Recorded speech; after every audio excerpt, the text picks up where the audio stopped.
बार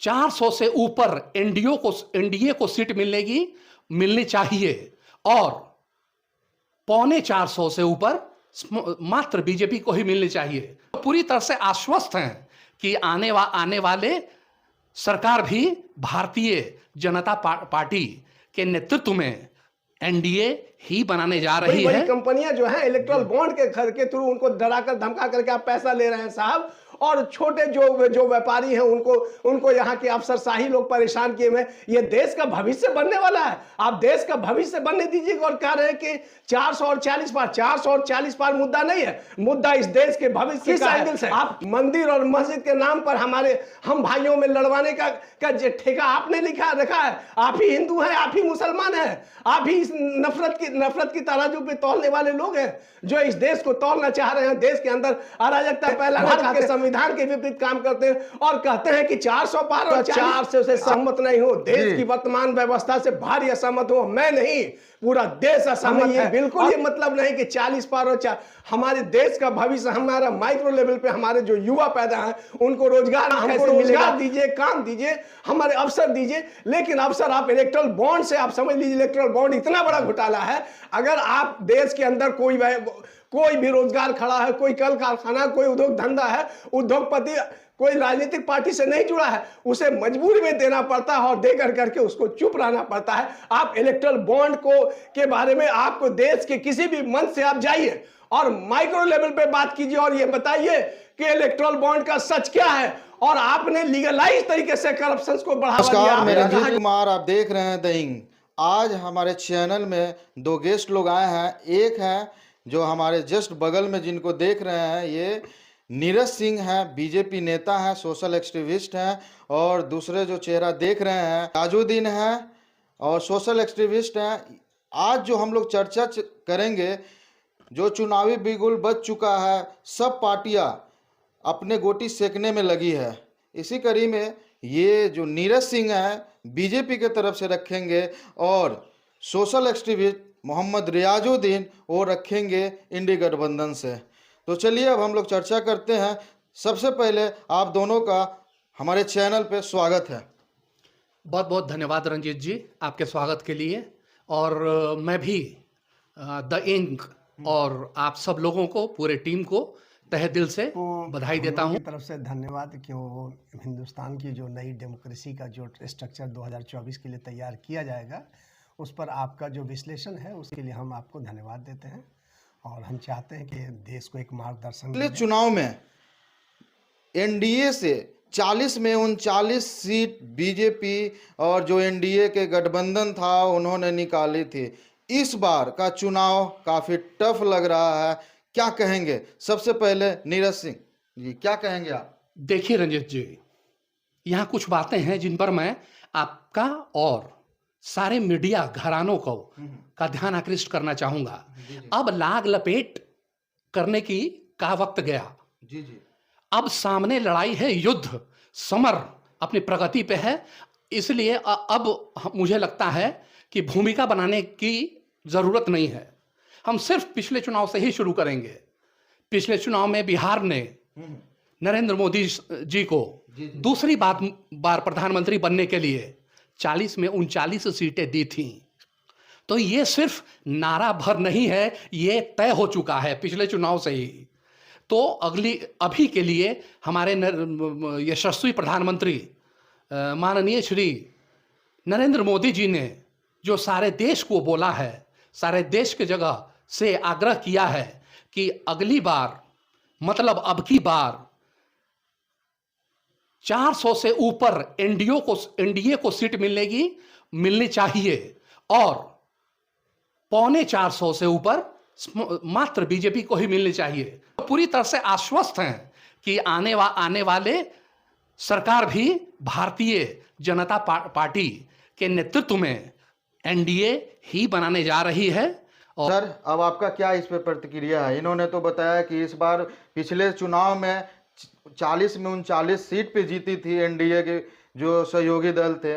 इस बार का आपका क्या स्थिति लग रहा है? ये बता रहे हैं कि 40 में 40 और 400 पार।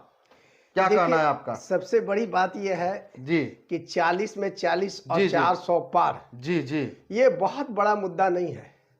मुद्दा इस देश के भविष्य का है, जी इस देश के निर्माण का है, जी और जो हमारे ये देश की संविधान है, जी जी उस संविधान के अनुकूल भारत चलेगा या नहीं चलेगा। जी जी सवाल यहाँ है, हम देख रहे हैं जी जी कि लोग आंख से अंधा और दिमाग से पैदल लोग हैं जो अलूल जलूल बातें कर रहे हैं, और बहुत मतलब लगता है कि जैसे अपने देश के तमाम वो इंटेलेक्चुअल लोग जो बुद्धिजीवी लोग हैं उनको गाली दिया जा रहा है या उनकी आलोचनाएं की जा रही जी, है। जी। जब कोई ये कह देता है कि सूर्य को दिया दिखाने के लायक है, मतलब एक अगर आपके पास तारीफ के लिए अगर कोई शब्द हो जी, जी। तो आप उसको भगवान ही घोषित कर दीजिए, हाँ। बेहतर रहेगा।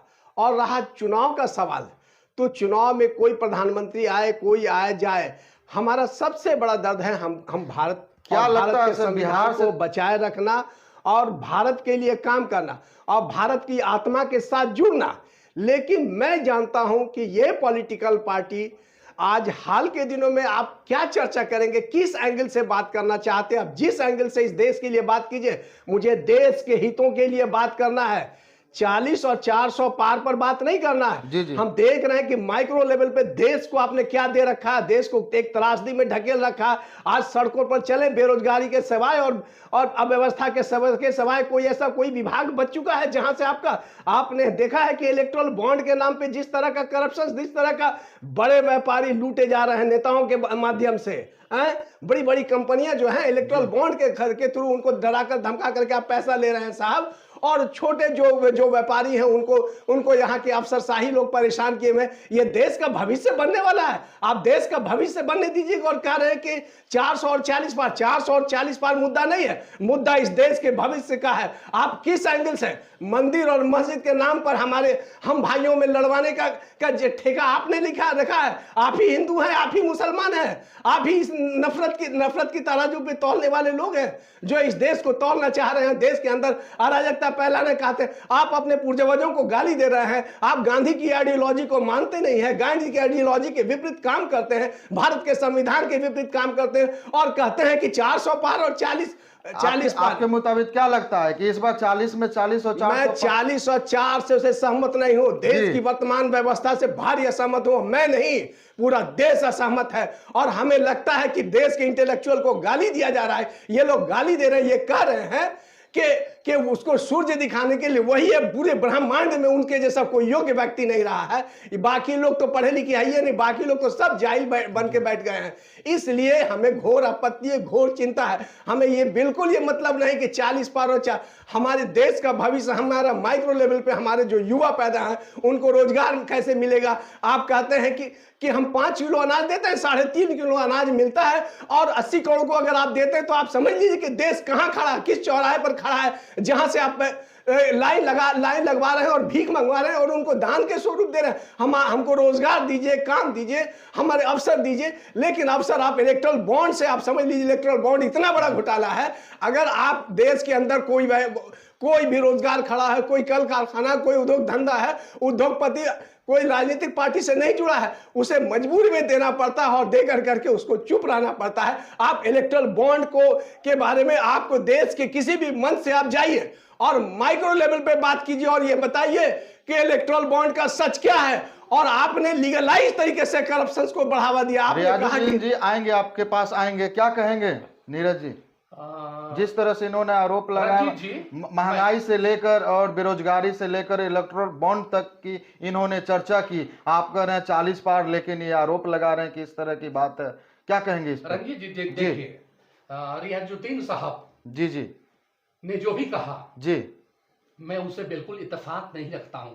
जी, हम लोग प्रजातंत्र में हैं। ये तो रियाजुद्दीन साहब का जिस तरीके से सौम्य तरीके से मैंने अपनी बात रखने की कोशिश की, उससे ये बिल्कुल विपरीत इनका ये है, जो बोलने का लहजा है। मुझे नहीं लगता कि एग्रेसिव होने की जरूरत है हम लोगों को। जी जी, अभी हम लोग प्रजातंत्र में हैं मेरे भाई, और रियाजुद्दीन साहब ऐसे बात कर रहे हैं जैसे ये आजकल यूएसएस रूस रशिया में क्या हो रहा है, आजकल चीन में क्या हो रहा है, आजकल नॉर्थ कोरिया में क्या हो रहा है ये हम लोग देख रहे हैं।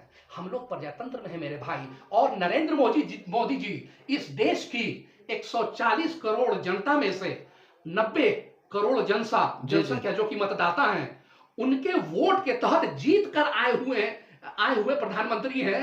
वो कोई मंगल ग्रह से टपकाए हुए व्यक्ति नहीं है। हमें श्रद्धा है अपने लीडर में, और हम बहुत ही गर्व के साथ कहते हैं कि नरेंद्र मोदी जी के नेतृत्व में क्या गलत हो गया है। हमारे 80 करोड़ अगर ये तिलमिलाहट क्यों? जी आखिर अगर नरेंद्र मोदी जी 80 करोड़ जनता को भूखे रहने से बचा रहे हैं, तो फिर ये तिलमिलाहट क्यों हो रही है? रियाजुद्दीन साहब का कहना ये को मैं किसी पार्टी से, दरअसल ये नहीं है, ये सोशल एक्टिविस्ट हैं, इसलिए मुझे लगता है कि ये पार्टी को तो किसी को रिप्रेजेंट नहीं कर रहे हैं। अब ये खुद बताएं, मैं इनसे खुद जानना चाहूंगा कि दरअसल ये किसे रिप्रेजेंट कर रहे हैं? क्या ये मुस्लिम आवाम को रिप्रेजेंट कर रहे हैं या भारतीय जनता को रिप्रेजेंट कर रहे हैं? तो भारतीय जनता को तो रिप्रेजेंट करने को पे मैं सबसे पहले सवाल ये निशान उठा दूंगा कि आप वो जीत कर आए हुए प्रधानमंत्री पे आप सवाल उठा रहे हैं, तो आप दरअसल किसको, मैं इनसे पूछना चाहता हूं कि आप बताइए आखिर आप किसका रिप्रेजेंटेशन कर रहे हैं यहाँ पे? ये महंगाई की इन्होंने चर्चा की, इलेक्ट्रल बॉन्ड की चर्चा की, इन्होंने बेरोजगारी की चर्चा की, इसमें क्या कहेंगे आप? इलेक्टोरल बॉन्ड में मात्र 30% जी भाजपा को मिला है, बाकी 70% अन्य पार्टियों को और अन्य सारे दलों को मिला है। बेशक ये देखने में आया है कि जो सत्ताधारी दल हैं उनको ज्यादा चंदा मिला है। तो भैया आप देख रहे हैं कि भारतीय जनता पार्टी विश्व की सबसे बड़ी पार्टी है। इसका कैडर बेस दुनिया में और कहीं तुलनीय नहीं है, यह अतुलनीय है। तो फिर नेचुरली उनको सबसे ज्यादा, भाजपा को सबसे ज्यादा इलेक्टोरल बॉन्ड से फायदा मिलना है। तो ये अगर मिल रहा है तो इसमें कुछ भी अतिशयोक्ति नहीं है, ये सारी दुनिया के सामने है ना।